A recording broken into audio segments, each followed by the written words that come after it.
My name is Michael Sutherland. I'm a physicist here at Cambridge University, and I'm also the admissions tutor at Corpus College. So this session is going to be a bit different. What we're going to do is go through the application process to Cambridge University, and I'll be giving you some tips as we go along and point out the sorts of things that you might do to make your application as competitive as it can be. And I want to leave a lot of time at the end for Q&A. So if you do have questions as you go along, put them into the Q&A box, and Will is going to pose some of those questions to myself. And we have our two other speakers with us as well.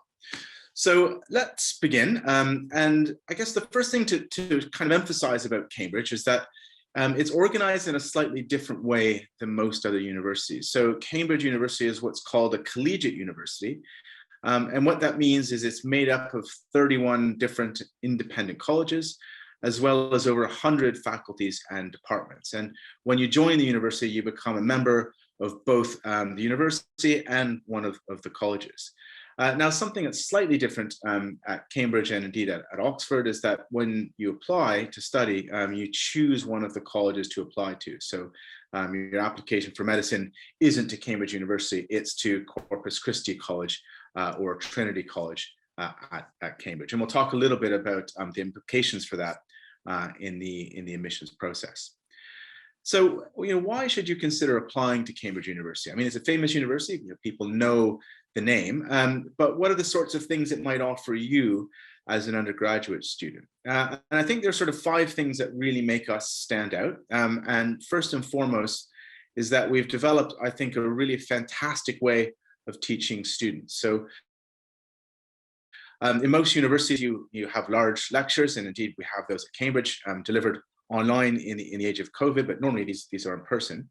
But in addition to these large lecture courses, you also get a lot of individualized supervision teaching. So that's small group teaching, usually just a small number of students, say 2 or 3, sitting across the table for an hour a week in each subject or paper that they're taking, and getting a chance to ask questions of a real expert in the field. And that's a picture there of a supervision, not in medicine. This is a supervision in modern languages, but a medicine supervision, you'd be sitting across the table from, say, Alexis or Ewan or somebody else who's teaching one of the courses as part of the medicine tripos, and getting advice and helping work through some of the really difficult concepts. And that kind of one-on-one teaching doesn't happen in very many universities in the world. And it's one of the really distinctive things I think about a Cambridge education. Another thing I think our university offers is excellent student support. So through the college system, you're part of a small community of scholars, and you have a very strong support network. So each student who joins a college has a director of studies, and this is an academic that guides them through their course, but they also have what's known as a pastoral tutor. And this is somebody to look after their mental health and well-being. So we're able to offer, I think, really exceptional levels of student support. Another thing I think in our favor is accommodation. So all of the colleges will offer you accommodation, usually for the duration of your degree. So you don't have to go out on the private market and sort of, negotiate with landlords. The colleges will offer you a room, and you can stay in the college during term time if you wish, or for a more extended period of time if your budget suits that. But it really takes the worry away about finding accommodation. And most of the accommodation is actually very reasonably priced. And we're not looking to make profits from our students. It's just basically subsidized by the colleges to make sure you have a place to stay. The university offers outstanding career prospects. So, we have a very strong reputation with employers, both here within the UK, but also internationally, if that's where your career takes you. And then I think being part of a collegiate university like Cambridge offers a really unique student experience. So you get to meet the best and brightest students, not just in medicine, but you'll be mixing with students taking all kinds of different subjects from all across the UK and internationally. And that makes it a very, very exciting and stimulating place to be. So what are the sorts of things that we look for in students? So we make our selections at Cambridge University based solely on academic ability and on academic potential. So we're looking for students who are able to thrive in our demanding academic environment. So students need to demonstrate intellectual flexibility, the capacity for logical and independent thought, ability to think critically and analytically. For a course like medicine, we're going to want to see evidence of motivation and suitability for the chosen course. So do you have a genuine personal interest in medicine as a profession? And do you have an enthusiasm for complex and challenging ideas? Do you like to push the envelope in terms of what you're able to do? And are you able to really grasp more complex and difficult material and run with it? And then finally, especially for courses like medicine, we would be looking for evidence of vocational professional commitment. So most of our courses in Cambridge, don't have a particular career or job at the end of them. So I teach natural sciences. Some students become scientists, but some will go off into all kinds of other careers. But for medicine, the end point is usually to become a doctor. So you need to understand a little bit about what it's like on the clinical side and what it's like to practice medicine. So let me just, gone back a little bit. Let me just talk a little bit about the information that we use to assess applicants. So, we've seen the sorts of things that we're looking for, but what information do we have available to us? One thing I want to emphasize about our decision-making process is that it's done in a holistic way. So we look at all the information that's available to us when we make an admissions decision. And the sorts of things we look at are your academic records. So we're interested to see how you're performing in GCSEs. We read through your personal statements. We look through any school or college references. For some courses, if you're applying to an essay-based course, we'd ask you to submit written work, but we normally wouldn't for medicine. But we would look at your scores on any admissions assessments or tests. And in the case of medicine, that would be the Bmat. We also look at contextual data. So we want to understand what the average student from your school is achieving in terms of GCSE and A-level grades. And we want to see that your performance is among the top 10 or 20% or so within that school. And then finally, we look at the performance at interview. We'll say a little bit more about that later. But a typical decision-making process would be sort of weighing up the strengths and weaknesses of each individual applicant. It's not necessary to be exceptionally strong in every one of these categories, and indeed very few applicants are. But it gives you a chance to shine in particular areas. And it's possible, say, if one interview doesn't go well, you could still have a very strong Bmat score, and that would still get you an offer. So the thing to keep in mind is that this really is a holistic process. We put a lot of time into trying to understand each and every applicant as an individual. Okay, so let's now move on and look at the application process. I'm going to take you through the application process step by step. Some of you may already be familiar with this if you've been to a similar sort of presentation, but I'm going to stop at each stage and just give you some tips and advice on the things you might do to make a strong application. So the first thing that you need to do when you're considering a university application is choose your course. And this seems kind of like a trivial thing, but you would be surprised actually at the number of students who don't get this correct in the first instance. So when you're thinking about your course, you really need to choose what you enjoy doing and not necessarily what your parents want you to do. So for instance, if you're applying to medicine because your mom and dad think it would be great for you to be a doctor, but you don't really have that much motivation or interest in it, that's going to become very evident in the application process. If your interests lie in biology, then by all means apply to a natural sciences course rather than a medicine course. So think carefully about what interests you. Look at specific course details. So even within medicine, lots of universities will teach medicine in slightly different ways. In Cambridge, we have a 3-year preclinical section to the course. And so for the first 3 years, you're mainly studying the underlying science behind medicine. And then it's only in the final 3 years of the course, the clinical part, where you start to engage with patients. Other universities will involve you with the clinical side of things right from the very beginning of the course. So think carefully about, what aspect or which way you would like to be taught medicine. So we will always encourage applicants to do research, talk to students, come to events like this, not just at Cambridge, but other universities before deciding on that course choice. So once you've decided on your course, the next thing to think about is if you're applying to Cambridge, to choose a college or do what's called an open application.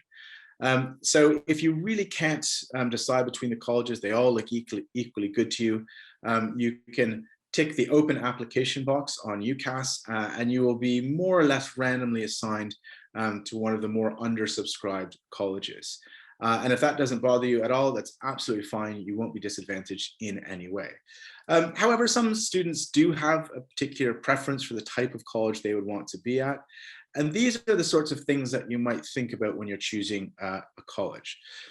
So you might prefer to be at a larger college, which is great because there's lots of people around, or you might prefer to be at a smaller college like Corpus because maybe there's a greater sense of community. You might prefer to be closer to the city center, that's where all the action is, but you might prefer to be further away because there's fewer tourists. Some colleges in Cambridge are single sex, like Newnham and Murray Edwards, and that might appeal to some of you. Some of you might prefer a modern college with lots of ensuite accommodation and great Wi-Fi throughout the building. Some of you might prefer more medieval buildings like Corpus, which are very atmospheric, but to be honest, can be a little bit chilly in the winter. So, just think about the aesthetics, think about the sort of place you would like to call home for the next 3 or 6 years in the case of medicine. But be assured that your choice of college doesn't affect your chance of getting an overall offer at Cambridge. If you apply to a college which is oversubscribed and you're a very strong applicant, you may get transferred to another college through what's called the pooling process. And I'll say a few words about that a little bit later. I'll let you know a little bit about Corpus, and I think you've all had or many of you have had a virtual tour just before this session, so you've already got a sense of what the college looks like. It is one of the very oldest colleges in Cambridge, so I think we were founded 5th or 6th, founded in 1352. We are on the smaller side of things, so 300 undergraduates and around 55 fellows. And uniquely, we're split across 2 sites. So we've got this old central medieval site, which you probably saw on your virtual tour. And then we also have a fairly large site, about a 15-minute walk away out at Leckhampton. And that's what you see in the picture below you there. It's got our college playing fields and grounds and lots of accommodation there. So that's something that's quite attractive, having the central bit, but also the bit that's a little bit further out and a bit more spacious. In terms of applicants, we attract somewhere on the average of about 600 or so for around 90 places. And that's around the average number of applicants per place at the university. When I talk to students, and you will have heard from them recently, and I ask them, why is it that you applied to Corpus? I usually get one of 3 answers. The first one tends to be that they like the location. So students are often attracted to our college because of this very central location there. And you can see a map of Cambridge, and that inner sort of circle there, that's a 2-minute walk from Cambridge. And that takes you to many of the lecture halls when we go back to having in-person lectures. So it's very convenient to be such a close walk away. 5 minutes walk, you can see, you can get to the Sidgwick site and University Library, more or less, as well as Sainsbury's, where students do a lot of shopping. So that central location tends to attract students. I think the other thing that often students comment on is the excellent facilities that we have. So students like the fact that we have guaranteed accommodation close to the main site, or in later years when you do your clinical studies out at Leckhampton. They like the fact that we have a really modern 24-hour undergraduate student library, and that we have very generous provision for sports, music, and drama. So really top-notch facilities there. And then I guess, the third answer that students often give me is that they're attracted to a small college because they like that sense of community. It's much easier, I think, to adjust to university life in a smaller college. People get to know you very, very quickly. That is attractive if you're concerned about that transition from school to university. Socially, I think a smaller college offers a lot of benefits. Okay, so once you've chosen your college, or again, you've chosen this open application, the next thing to do is start to think about admissions tests and assessments. And for smaller subjects, sometimes these tests or assessments are sat at the interview, and so you don't really have to register for these in advance. I'm thinking of subjects like philosophy. But for subjects like medicine, there's a very important pre-interview test, which is normally sat in late October or early November in your school. You need to register for these tests in advance, and the deadline is the same date as the Ucas application deadline. That's October 15th. So for medicine, the test that you would be writing is known as the Biomedical Aptitude Test, the Bmat test, and this is required, I think, of quite a few universities within the UK. And there's 3 sections. It's multiple choice for the first 2 sections. Section 1 tends to be based on thinking skills and problem solving, and you get questions like this. This one is working out a height of a frame picture, so doing some GCSE type mathematics and trying to find out the height of a picture frame. And you have to do many of these questions very, very quickly.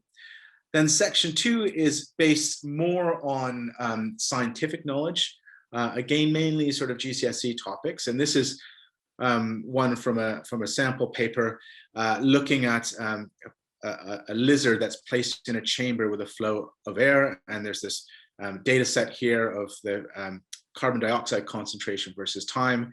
And then you're asked to look at this and to interpret or analyze this data and figure out which of the statements at the bottom there are correct. And again, it's multiple choice. You're going through these questions quite rapidly. Finally, section 3 is an essay-based section, and you'll be doing some writing there. So the best place to look for practice, and I really encourage you, if you are applying to Cambridge or any other medical school that requires the Bmat, make sure you practice in advance, so not the sort of week before or a few nights before. Take this seriously and start preparing a few months in advance. There are, at last count, I think about 18 years of past Bmat papers available for free on this website. Go and have a look at them, look at these sample solutions, try and figure out your strengths and weaknesses and the areas where you're a little bit unsure or a bit rusty. Go and study and make sure you get that material, because these tests are quite important in our admissions process, and they do require a little bit of practice.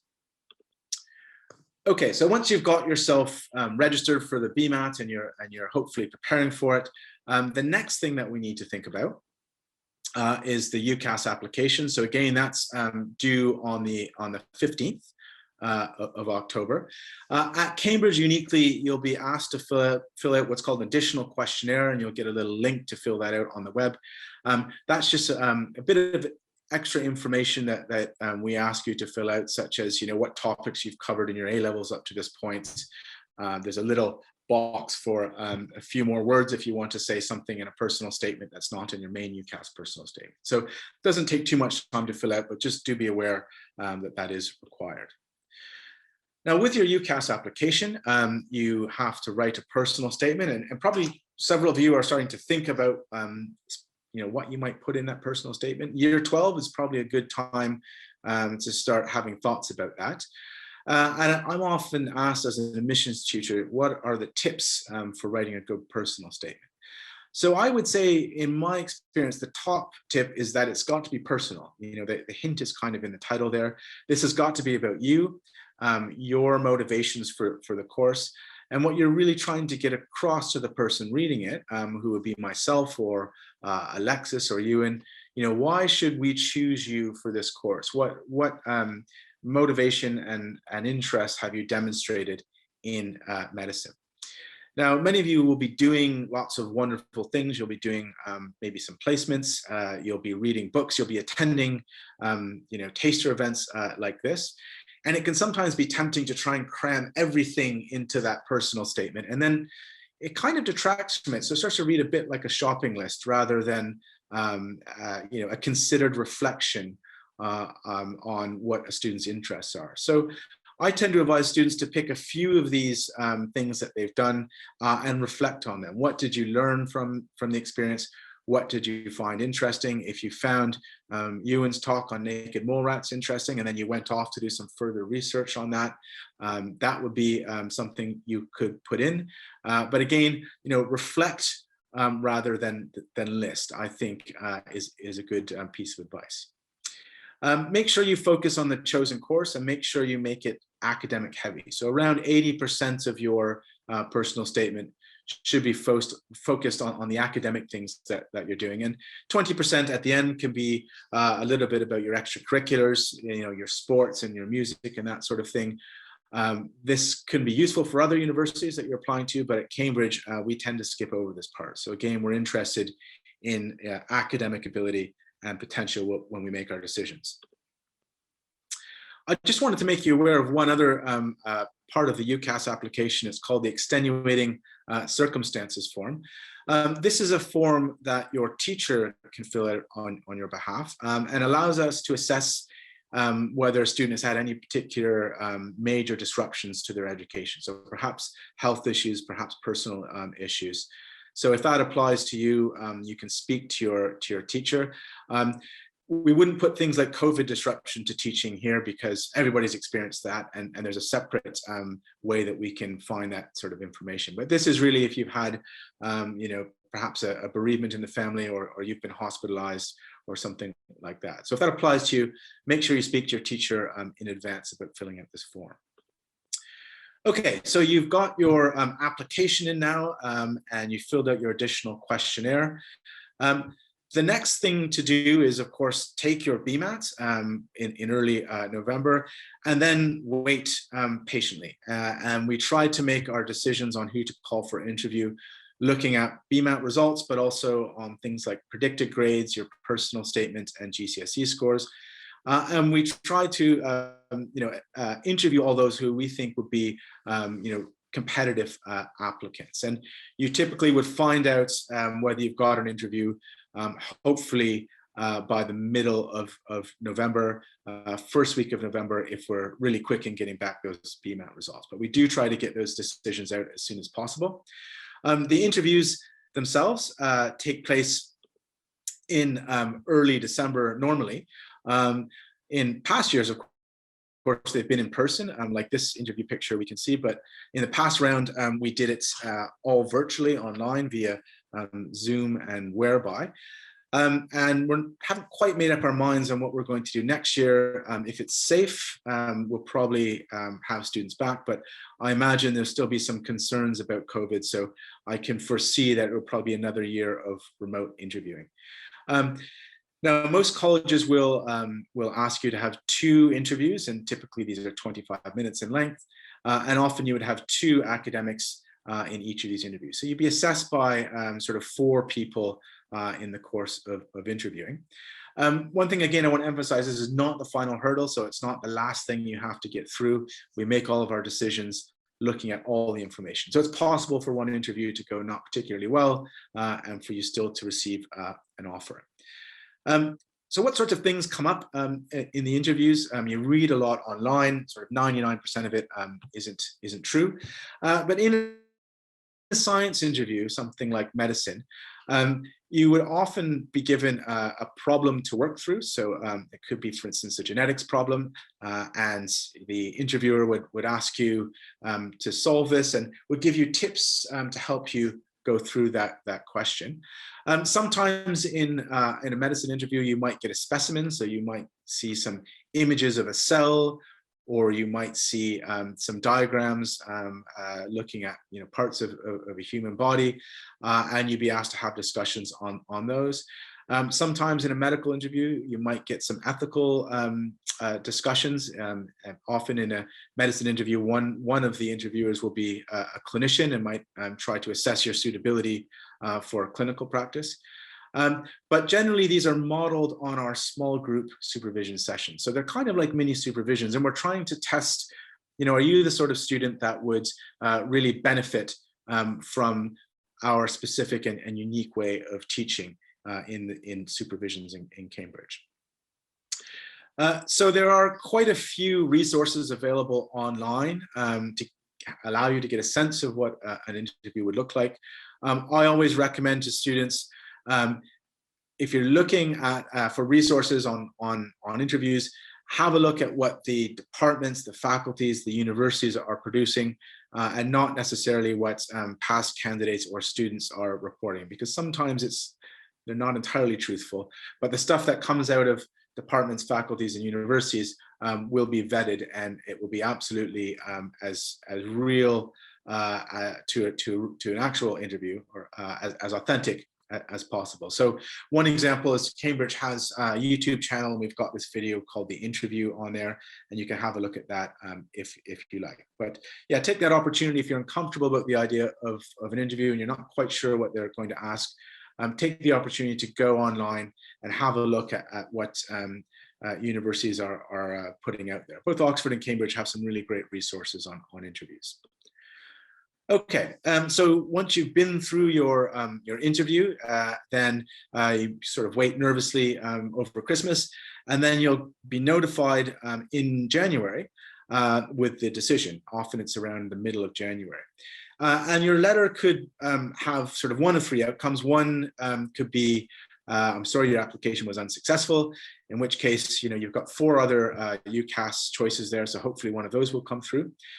You could get a letter which says, congratulations, you've been offered a place to study medicine at Corpus Christi College, contingent on you achieving our standard offer, which for medicine is 2 A stars and an A. Or you could get a letter saying, congratulations, you've been offered a place to study medicine, but it's at a college that you didn't apply to. And that gets back earlier to what I was saying about the pooling process. So the pooling process is a system that we've designed in Cambridge to make sure strong applicants aren't disadvantaged if they apply to a college which, for whatever reason, has a lot of applications in that subject in that year. And it used to take place in person. There's a picture of what the winter pool looked like. And how it operates, I'll illustrate it with an example. So let's just say for medicine at Corpus, we normally take 6 medics. But sometimes we have really good medics and we just don't quite have enough spaces for them. So we can take the files of these really strong medics and put them in those boxes that you can see. And my colleagues from across the road, St. Catherine's, maybe they didn't have a particularly strong field of medics this year, and they can look through those Corpus applicant files and say, wow, this person is really good. Let's make them an offer. And roughly about 20% of the students in Cambridge end up at a different college than the one that they've applied to. Generally, of course, they're just very happy to be in Cambridge, and they can't remember, why they applied to their first choice college, and are very happy with their second choice college. Okay, so I'm just going to wrap it up now to give us some time to answer your questions. And I'll finish with a few general tips and advice. So just to give you a sense of some of the statistics there, we'll be admitting around 3,900 students from both the UK and internationally to the university across all subjects. The success rate does vary from course to course. So philosophy is around 5 or 6 applicants per place. Medicine is obviously a bit more competitive than that. So you're looking at something like 7, 8, or 9 applicants per place. Most of the students from the UK that we admit are from maintained sector schools, around 68%. And most of the the breakdown of international students across all subjects at the undergraduate level is around 25%. So just finish on a few pieces of advice. So this idea of wider engagement, I think, is very important to us. So we really are hoping that you're spending some of your spare time outside of your school studies to learn about medicine, to learn about biology and chemistry, and really grapple with things that are outside of the curriculum that you're studying in. And that tends to be impressive to us at the interview stage and in reading your personal statement. So there's lots of suggested reading topics that you can engage with. online. One of the popular resources that we have available for students is called the HE Plus website, myheplus.com. That's a bunch of extension exercises that were prepared by Cambridge academics. So you can go and have a look and see what our Cambridge medics think are interesting problems. And many colleges will have their own suggested reading lists and exercises, but don't limit yourself to those. Really, anything that you can come across that is challenging and related to medicine, I think could be a good example of what we would call supercurricular activities. So just a few final thoughts. So the key points to success: strong exam achievement. So A-star, AA for arts and humanities subjects. And I missed it at the science bit, but as I mentioned before, it's A-star, A-star, A for science subjects. Make sure you really consider the choice of subject and you've thought that through. Do that subject engagement and wider reading. And I can't stress this enough, revise in advance of your admissions assessments. So take these Bmat exams very, very seriously. Okay. I think that's pretty much everything I wanted to cover. And I've ended with a good chunk of time. So let's now turn it over to Will. I see the Q&A is filled with lots of questions, which is great. Will, do you want to kind of host this and pose some questions to us? Yeah, so what I've done is I think Ewan's been typing some as well, so apologies if they sort of start overlapping at some point. But I've just clicked some questions into the answered section, and I basically just thought I'd go through those to begin with, and then as more crop up, if we have time, we can go through those too. So the first one, which I thought was a good question, is: do you select students for a medicine degree that have only taken 2 science options at A level and then another subject like law? Yeah, so that's pretty unusual. So we would normally, I think, almost all of our successful applicants would be having 3 science A levels. For A-stars to stand a strong chance as opposed to 3? No, we typically make offers on 3 A levels rather than 4. So if you are doing 4 A levels, I think that's good. And occasionally I'll make an offer based on 4 A levels, but generally it's the standard A-star, A-star, A offers. Sometimes an A-star is tied to a particular subject, so it might be tied, say, to chemistry or biology for medicine. But generally we stick to A-star, A-star, A at Corpus. Okay. I've highlighted the same one as before again. This question about not necessarily, this is actually slightly different. I'll do this one first. So somebody's not studying biology A level, they're asking, will they struggle or should they spend the summer sort of learning content from biology? So the only required A level is we need students to have chemistry, at least to AS for medicine. Biology, as far as I know, is not required, but I would imagine, going into medicine, you'd want to know a thing or two about biology. I don't know if this would be a good point to draw and say Ewan or Alexis. Do you have comments on that? Yeah, so students can apply without biology, and you can get through the course, but I think it'd be a very wise idea if you haven't got biology and you made an offer to do some preparation over the summer, and certainly the Director of Studies could provide advice on that reading. But I think it's a little unusual because obviously biology drives how the human body works, but chemistry is the only subject that we insist that students have. But yes, you could do it, but you'd need some preparatory reading, I think. I'd agree with that. Just to add that we have had students in the past who haven't done it and they've managed very well, but there is a bit of catching up to do when you start. But I don't think it's a major problem because you'll do a lot of things which you would have covered in A-level biology anyway. Cool. Okay, so the next one is: does the Bmat score have an impact on the application? A big impact on the application, and also does this emphasis vary between different colleges?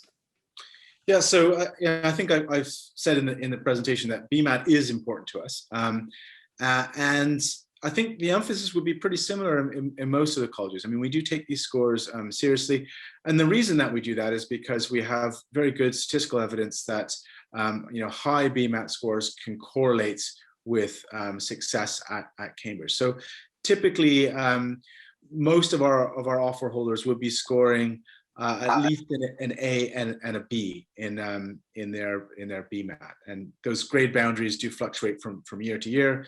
Occasionally somebody will be given an offer with a BB, if other elements of their application are very strong. But below that, it's pretty uncommon, I would say, for people to get an offer. Okay. Ewan. Perhaps just to add to that, I mean, you've got an opportunity in your application to say if you've had support from the school with the Bmat. So clearly we're aware that students have different levels of support. So if your Bmat performance is a little weak, but everything else looks really good, then the chance of you being shortlisted for interview, which then gives a more rounded opportunity for us to assess your application, certainly happens. So we do not have a complete cutoff. And we tend to interview about half to 2/3 of applications. So if you've done very badly on the Bmat and the rest of the application looks weak, you might get deselected. But generally, there isn't one element. We take everything together with the interview and the Bmat and everything else you've done. This next question is about geography and whether that's considered a science. So in this context, the person's taking biology, chemistry, and geography. And they want to know whether they'd be a disadvantage compared to someone who took maths or physics in its place. That's an interesting question. This is something actually I would just turn it over to the two of you. What would you say to that applicant? I mean, I think the majority of applicants we have that are successful are doing 3 sciences, but we certainly make offers to people who are not doing 3 sciences. But I think it's, you're competing in a pool of people for a degree which is medicine, which is quite a scientific subject. So, each applicant will be weighed against the others. But I think, the standard offers are for people who've done 3 sciences. So is the idea that wouldn't include geography then, or? No, so geography, I mean, correct me if I'm wrong, Michael, but geography does not count as a science as far as the university is concerned. No, it would be, chemistry, physics, biology, maths, further maths would be the ones we'd be looking for. Perhaps just related to that in terms of, there have been a few questions I noticed about physics versus maths. I mean, they're both numerical subjects. We wouldn't look at either of those differently. It's great if, if people are doing 3 sciences, that's okay. Or if you're doing 2 sciences and a maths, that maths physics isn't going to make a difference about whether you end up being an excellent doctor or not, but both subjects show us you've got some sort of quantitative training, which is really useful. So this person's asking about red flags or downfalls, I guess, common problems that often end up, I guess, common problems that candidates or mistakes candidates make within the interview or in personal statements that perhaps you can draw on experience of. Yeah, Alexis, Ewan. I'll go in first, perhaps then over to Alexis. I mean, I think the most common error is that someone has said, I really enjoyed reading book X, or I went to a lecture by Y. You put something into your personal statement and we say, oh, we see in your personal statement you really enjoyed this lecture you saw on naked mole rats. What can you tell us? And then the person can't talk about it, because then that just sort of gives you slight misgiving. So anything you put into your personal statement, just feel free that you can talk about that. Don't make things up or embellish things that you can't talk about. We're fully aware that people have different access to gaining work experience, different opportunities to attend things, especially in times of COVID. We understand all of that. Whatever you put in there, just be happy to be able to talk about it. And to continue that, I think both the person's statement and the interview need to really be a reflection of you. And we do see a lot of statements, a lot of interviews. So no, if a statement doesn't really correlate. So it's more important that you're truly genuine to why you want to do medicine and how what you've shaped yourself so far has achieved that, and really be yourself. I know it's difficult with the stress of the interview, but it's just really having a chat with you. And we're really looking at, will you be able to cope with the course in Cambridge? So are you scientifically able? And will you make a good doctor? And I think any red flags in either category will be a concern. And in medicine, you can't really compromise one or the other. So you need to have both. And that's just something to bear in mind. But really, we are on your side. The people are most suited for the course we want to get as well. Cool. This is a question about the EPQs. Firstly, are they a good idea? And also, I guess, is it more beneficial for the topic to be related to medicine? Yeah, I can take that one. So EPQs are extended project qualifications. We think these are useful to do, especially if it's related to the subject you're applying for, but they never form part of our offer. So we would never ask you to get a certain grade in your EPQ. They're kind of a nice structured way to explore a subject. So if you're doing an EPQ related to something in biology or chemistry or medicine, That's nice stuff to put in your personal statement, but if your school doesn't offer them or you opt not to take an EPQ, there are lots and lots of other opportunities to do subject exploration. Yeah. And how far back can you reference supercurricular activities? So this person's thinking about stuff that they've done in year 9, for instance, whether that would be appropriate to talk about. I mean, you could talk about it, but my feeling there is that we'd be more interested in what you've been doing lately. So particularly around, you know, if you're doing, and you should be doing a placement, anything that you've learned from that is useful to put into your personal statement. But yeah, year 9 is probably a little bit far back, I would say. So maybe in the past year or 2. That's my instinct. Yeah. And in terms of medicine, are deferred applications seen as a bad thing? What the two of you think? I don't think it's seen as a bad thing. I think an honest thing to say is that medicine is a subject where it's the numbers each year are controlled by the government. So you're competing against a certain pool of people. If you're made a deferred offer, that's going to count how we then offer places the following year. So it's a bit more complicated than other subjects, but if someone is academically strong, and as Alexis said, we think they're going to be a great doctor, then we want to make sure that person gets a place to study medicine. And also we are interested into, you know, the rationale behind deferred entry. And as Ewan says, it is a competitive ranking. So try and take everything into account, but it wouldn't bias, you know, your application against you, just understanding the context of everything else. If you don't do maths A level, can you still apply for medicine? I think we might have covered that, but yeah, good. Just to point out, though, I mean, I'm not a medic myself, but I didn't do. Well, I did maths A level for 2 weeks and then quit it to play more hockey, and everything worked out fine. So you can cope without maths. This is a question that seemed to come up a fair bit in this form. What can you do to stand out with the use of the quotation marks from other applicants in terms of personal statements and interviews?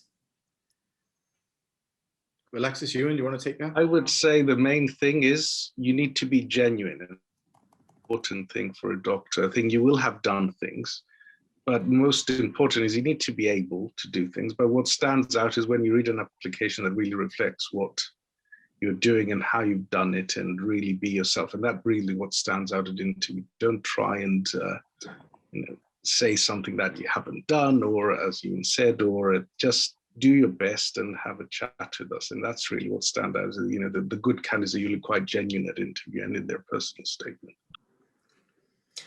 And Michael, sorry if you covered this in the talk. I'm just struggling to remember. What sort of questions are asked in interviews? So, like, are there any good examples of questions that sometimes like come up, or basic structure of questions? Yeah, I mean, Ewan, do you want to weigh in on that? Yeah, I mean, I would quite often start off by, I don't know, showing an image of something and asking the applicant what they can see, knowing that they should understand something because I know what parts of the A-level course they've started.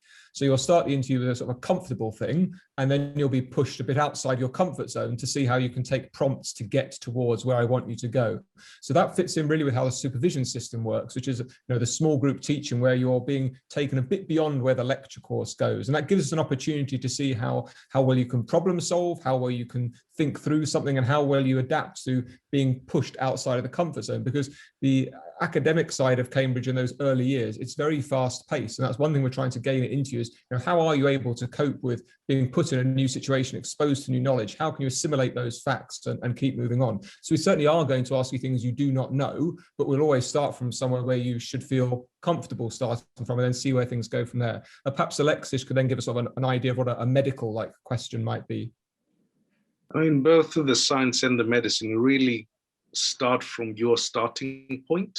So if you really don't know anything about something, then we won't keep probing. But what you do is start where you're with a topic you're comfortable, and then try and push you to apply the knowledge that you've acquired during the subjects that you study. And it's fine if you feel out of your depth, because we intentionally do that to see how you respond in an unfamiliar situation.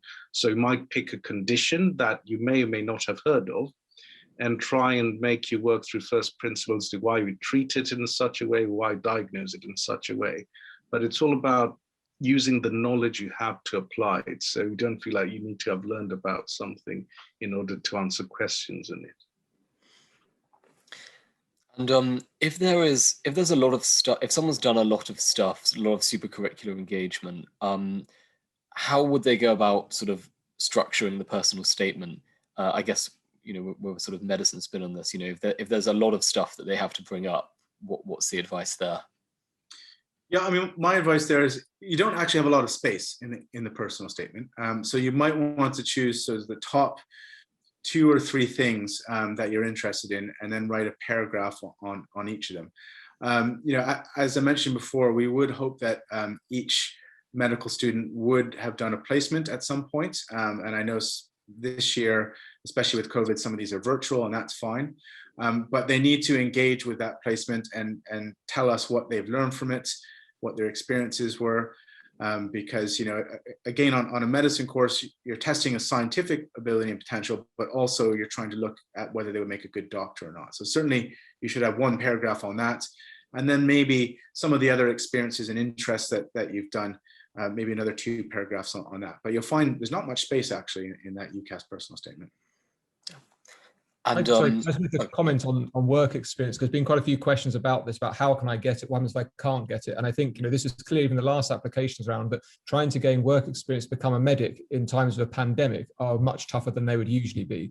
So even before we have a pandemic, it's clear that people have different opportunities and access to gaining work experience. So we're not expecting everyone to have done a ward round with a neurosurgeon, done a GP care. We realize people have different opportunities, and the pandemic has made that tougher. But it really can be any sort of work experience that you've managed to get to give you some exposure to what life would be like in the healthcare profession, whether that's volunteering at a GP, a care home. Lots of university hospitals last year are running virtual work experiences. It's not quite the same, but it's showing to us that, hey, look, you've researched your opportunities to try and find out more than what you've just observed by watching, I don't know, Holby City on television. So, when we know that everyone has not got the same options, but it's demonstrating to us that you've been trying and you've gained some experience, which is also useful to you to work out, actually, is this something I really want to do myself? Because it's different to what you read about and see on TV to actually doing it in reality. Okay. Yeah, the British Medical Association has some advice for students on getting a placement or work experience during the pandemic. So it's good to have a look at that website. Because as Ewan said, I think a lot of the placements are virtual now, which is absolutely fine. And what's the main difference between natural science and medicine? Can't become a doctor if you read natural sciences. But apart from that, the courses are very similar in terms of content, in that the 3rd year you have an option of doing a natural sciences science degree. The first 2 years, obviously, the subjects are fixed for medicine and not fixed for natural sciences, but the content has a very strong degree of overlap. So, for example, I teach both medical and natural sciences, neurobiology, and Ewan does the same as well for pharmacology. So there's a lot of overlap, but it's a bit more rigid. But with the plus side, you can then go into clinical school in 4th year. Well, in natural sciences, you have the option of going into medicine through a graduate course if you make that decision. If you had a student who was sort of undecided between natural sciences and medicine, is there anything specific you'd sort of say to them in terms of making that decision? I think reading into what the career options are like and trying to get some work experience, because, the life as a medic, as Alexis is very different from my life as a research scientist. So I think trying to see what those career options are like. And that's something, there are students, as Alexis said, who go through the natural sciences course here, think, actually, I do want to do medicine, and then apply to the graduate course. It's not as if there aren't hundreds of places available, but I've had students go through that course and being successful. So doing natural sciences does not rule out doing medicine. And equally, if you're doing the medicine course, if after 3 years, when you've had some medical exposure, you think, actually, this isn't for me, you can leave after 3 years with just a BA. It's unusual amongst medics, because usually they're a very dedicated bunch who want to get on and become practicing doctors. But, that is I think a backup option, the Cambridge way, that if things don't work out, you can get a natural sciences degree after 3 years. But it's a rarity for people to leave at 3 years. This person's asked, so we've talked about looking at GCSEs contextually. Would we also consider the relevance of the GCSE subjects to medicine? Well, I mean, it's a little bit difficult, because not everybody knows at the age of 16 whether they want to go into medicine or not. But we would hope that students who are applying for medicine would have good scores in their science GCSEs. but the actual range, whether you take GCSE French or drama or something like that, I mean, it's not so important for us. I think, good 8s and 9s in your relevant science GCSEs, that's going to help your application. Okay, and this question is, do you think the traditional course structure at Cambridge offers any advantages, and if so, what? I'll be talking about that in my talk, so we can save a bit of time. Okay. Sorry, I've gone back up to the top. I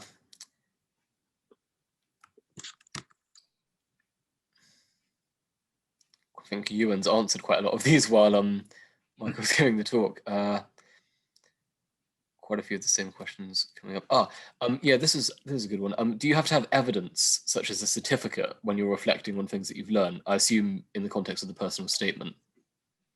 No, but again, it will be the interview. If you've read a book or you went to a lecture and you happen to be asked about it, the evidence will be in, well, are you able to speak about it or not? So again, I think reflecting back what Michael said, it's better to put a few things into your personal statement in a little bit more detail that you're really confident talking about than try to list 10, 20 books you've read and these 17 seminars you went to, because it looks a bit unbelievable, but also who knows what we might ask you. So, put things in there that you are confident and happy to talk about. So I'm just getting back into the open questions now. Someone's asked, is doing a humanities like English good if you're doing it in conjunction with like maths, chemistry, and physics? So if you're also taking English. Yeah, I mean, if your school offers 4 A-levels and you're able to find the time to do them, I mean, certainly that shows that you can handle a high workload. I would, however, say that if doing that 4th A-level costs you a grade in one of your 3 science A-levels, then it's probably not advisable. So if you end up with A star and 3 A's, that's below our minimum offer. So think carefully about time management and whether you can really handle that. But I mean, if the school offers it and you enjoy it, why not? This might be a tricky question, but do you think GCSEs will be given less weighting next year, given that they were decided by our teachers? Yeah, I mean, our policy at the university and indeed at Corpus Christi College is that we're going to treat the GCSEs that your teachers assign you just like you wrote the exams. So we trust teachers to be able to accurately assess your abilities and potential. So if your teacher is giving you an 8 or a 9 in GCSE math, we'll take that, as something achieved by you. Here's an interesting question. I have no idea what the answer is to this. Are you allowed a calculator in the Bmat, or is it mental maths? I have no idea. I think there's a calculator, but again, look at the specification. Just Google Cambridge assessment Bmat and past papers, and they'll all come up. Okay. And what's Cambridge's attitude towards BTECs? Yeah, so BTECs, we don't normally consider those as sufficient preparation for our courses, and that we would ask students to do A-levels instead. This person is saying that they take maths, chemistry, biology, and Spanish, and they're currently predicted 4 A's. Would you suggest dropping a subject in order to try and get some A stars, and if so, which one? If you're applying for medicine, drop Spanish and get some A stars, and that would make you a more competitive applicant. But if you're applying for Spanish, then keep Spanish. I think it depends on what your interests are. I'm not sure I quite understand this question. It's how many exams will we do at Cambridge, and how do they work? I guess maybe that means on the actual undergraduate. I'll probably cover that as well, but you do have a lot of exams. But just to point out, this is all being reviewed at the moment. So, and it's also changed with COVID. So whatever is said about exams online now might not quite be the case. And the number of exams would only ever go down across time. It's not going to be going up. But And this question seems to come up a fair bit, actually. Not today, but it's someone asking whether or not you would expect them to know about COVID. I think that means in sort of like a supercurricular capacity. I mean, I think it's something that could come up at the interview. It would be a bit strange if you were asked a question to do something about, how do vaccines work, or something about viral transmission, and you weren't able to talk about it, because I think the general population knows about these sorts of things far more than they used to.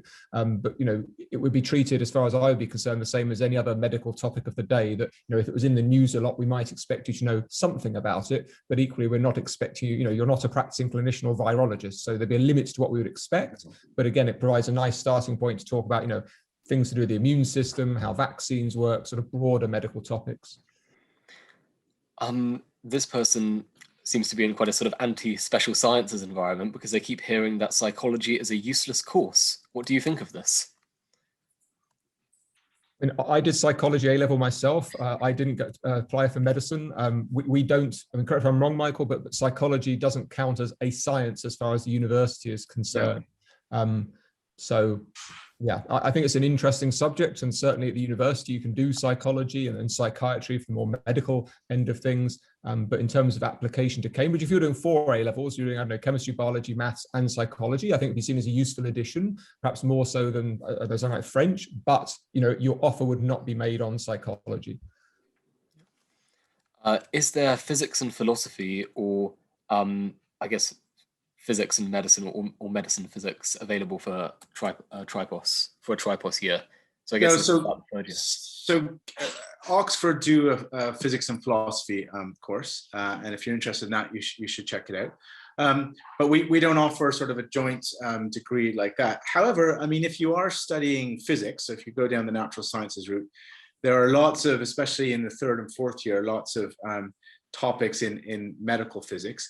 And indeed, if you are taking a medicine degree and you're interested in things like, the physics of imaging, I'm sure there's lots of opportunities to explore that in the medicine degree.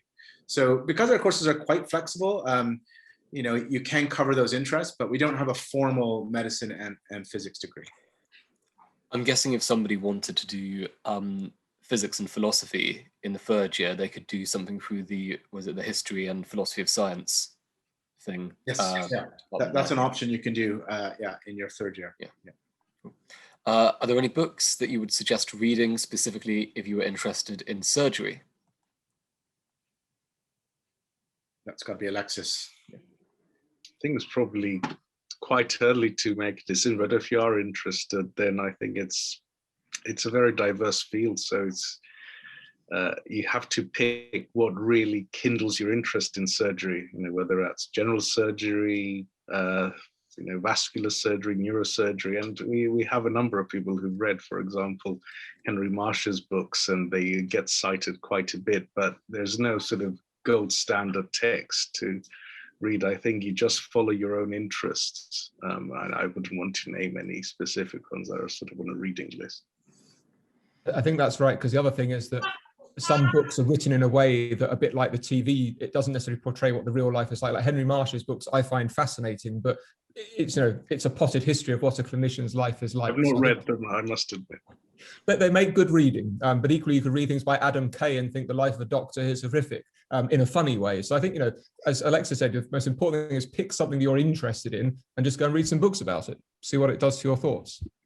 And as far as interviews are concerned, it's more important how you've reflected on what you've read and how that applies to you and your career aspirations, rather than just reading the text at face value.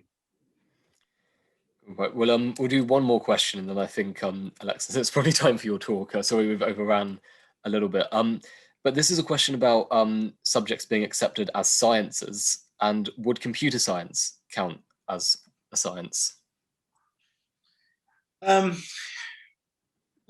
Computer science would be considered a science, but I'm not sure quite how relevant it would be for medicine. I suppose there are you are studying some mathematics, you're studying algorithms, and that's kind of logical thinking, so that might be useful for medicine.